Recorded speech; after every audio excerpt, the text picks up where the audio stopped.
The most outstanding is, without a doubt, this one.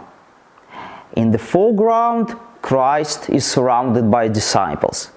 There is a tomb in front of him, and the tomb is a vertical niche cut into the rock. Sometimes it is not a niche in the rock, but rather a miniature mausoleum in which the body is in an upright position. However, the first option is more historically accurate, because that is exactly how bodies were often handled in that time and that area. Christ approaches the tomb, stretches out his hand to Lazarus, saying to him, "Lazarus, come forth." And so did Lazarus. Two interesting points about this image. First, from the finger of Christ comes a long rod which points at Lazarus. Christian painters of this time used this image all the time. Similar scenes can be found on sarcophagi. Apparently, the way they thought about miracles performed by Christ was very materialistic, very tangible. When they tried to depict some kind of supernatural activity, exterior of some supernatural power that allows Christ to alter physical objects, they do it by showing him operating this kind of magic wound. It is a way to visualize some kind of miraculous communication between Christ and objects, be it water turned into wine or loaves being multiplied. Such method might be considered a little primitive, but it was effective. Interestingly, over time, Christian iconography discarded such a technique, and performance of a miracle started being depicted in a more subtle way. In art of later periods, Christ at best would point his hand at a jar or loaf. Sometimes some kind of golden light emanating from his arm would be shown. We might say that art developed toward a more spiritual and symbolical approach, but in the early era it was much more straightforward. Possibly it was due to perception of the audience. As you know, first Christian communities largely comprised of slaves or former slaves, and generally speaking, people of inferior social status. For them, abstractions were hard to grasp. They needed tangible and convincing narration of Christ's miracles. Hence this magic wound. Apparently, those sculptors knew their audience well. The second interesting point, the background. What is depicted there? Looks like there is a man kneeling, and also some fiery object is flying down from the sky. And in front of him there is a column on top of which a fire is burning. At first glance, this whole scene makes no sense. How do we go about figuring it out? Art historians have a golden rule, which I suggest you use. Namely, if you see something that you can't interpret right away, try to find parallels. Try to find another representation of the same subject, but more discernible and comprehensive. It works like a charm, and I encourage you to rely on this method in the future. But for now, you may just relax, because I have taken care of it. A discernible and comprehensive parallel has already been found. Here it is, a Christian sarcophagus. Reliefs on it represent a variety of events from both Old and New Testaments. And look, in the upper case, there is a round medallion in the center. To the left of it, there is a man who puts one foot on a stone, as if climbing a mountain or walking up a steep hill. And there is also a hand stretched out to him from above, which holds something like a tablet. In fact, this is not the only sarcophagus containing such image. They are pretty common, and of course, by now the identity of that man is clear. It is Moses. Moses, who receives the tablets of the law. Okay, let me jot your memory real quick. It is said in the Bible that after the escape from Egypt, Moses leads his people through the desert and into the promised land. On their way, they stop at the bottom of a mountain called Sinai, which Moses climbs in order to have one-on-one counsel with God. And it is from that arcane council on the mountain that he descends with 2 stone tablets on which the God-given law is written. As you see, those divine laws were literally set in stone. And here, on the sarcophagus, this scene is represented in a concise manner. Apparently, due to lack of space on the sarcophagus, the artist has chosen to depict the mountain abstractly. In this case, it is reduced to a rock on which Moses is stepping as if to move upwards. It's not a perfect solution, but a viewer who is familiar with the story will probably get it. And then, of course, there is a hand in the sky holding a stone tablet. Again, what other way is there to convey the idea of God literally giving those laws to Moses? There is no other way. Now, if we compare this with the previous image, then it becomes quite obvious what the mysterious object in the sky really is.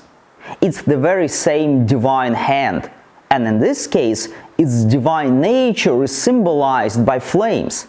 It makes a lot of sense, because throughout the Old Testament, God constantly manifests himself in form of fire or lightning.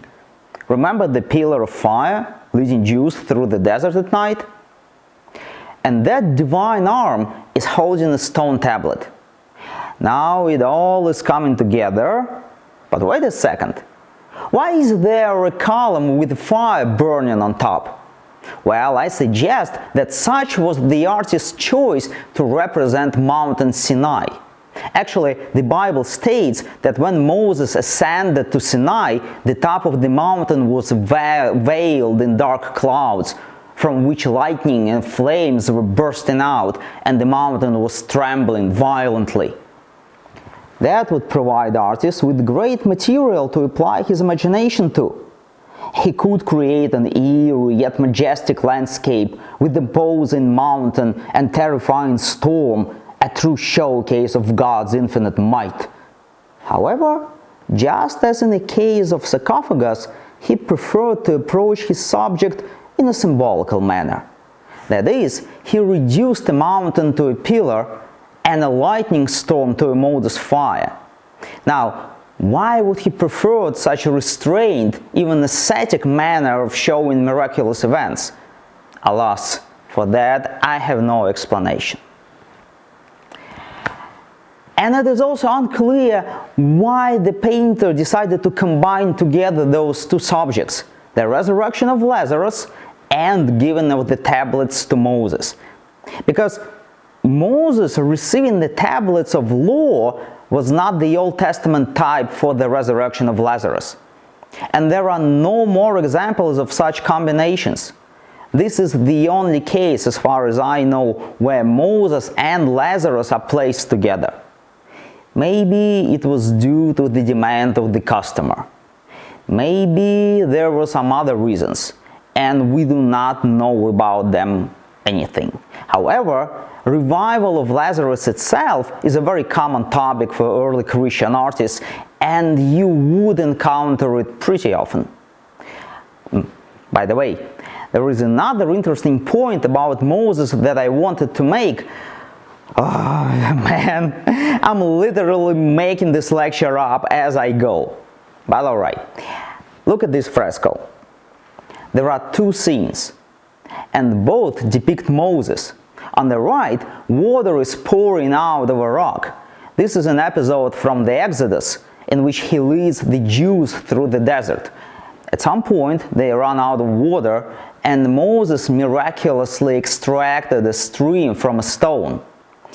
Interestingly, there is yet again a long wand protruding from the finger and pointing at the rock.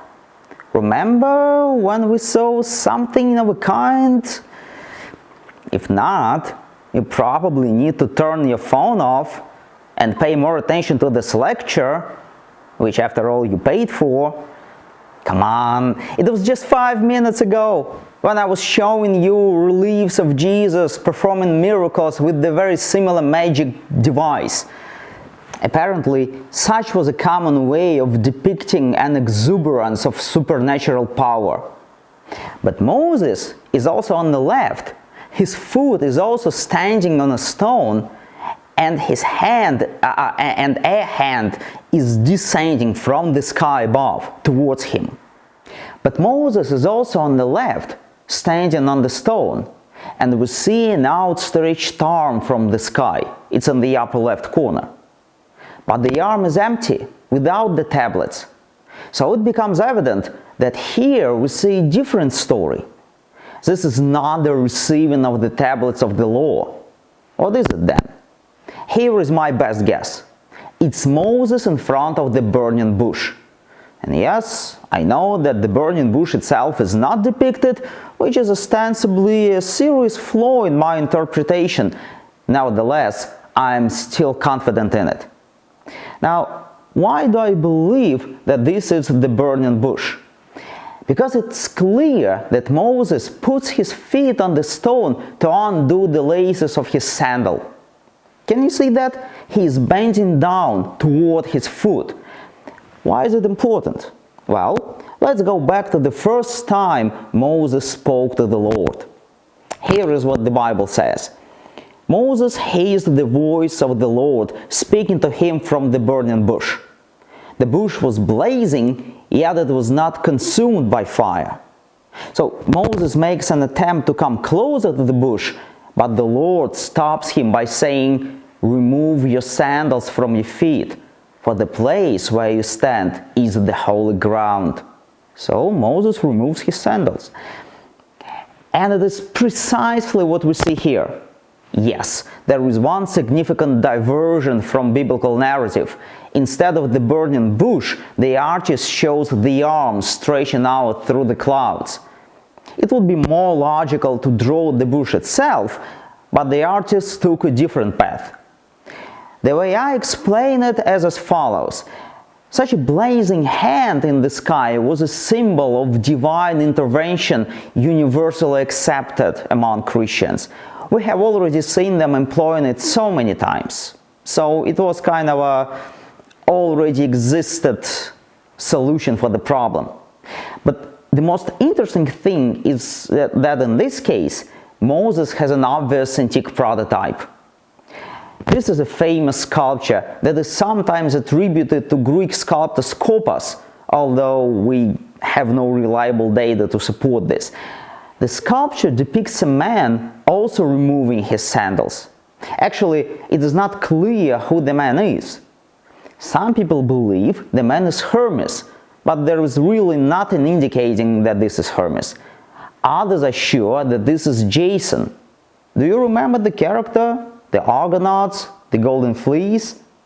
If it doesn't sound familiar, please don't feel confused.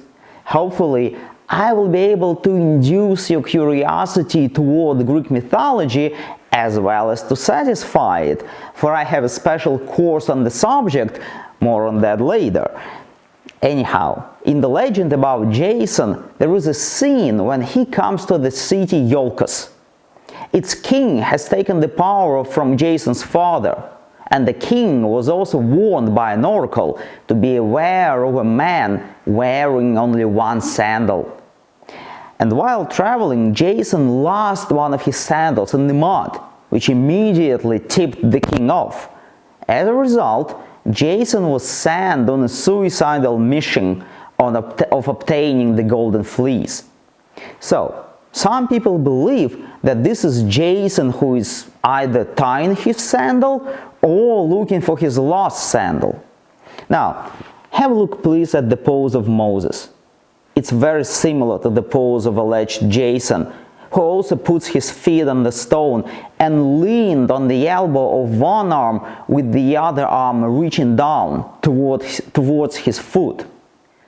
The sculpture was famous. There are numerous copies. It was widely replicated, and I don't think that it was just a coincidence. So, we see one more remarkable example of how early Christians borrowed artistic elements from pagan culture. But again, and I have already mentioned it, they were really picky. Moses' Venus as a prototype for Eve was a no-no, but they had no problem with appropriating Jason or Hermes as prototype for Moses. Go figure.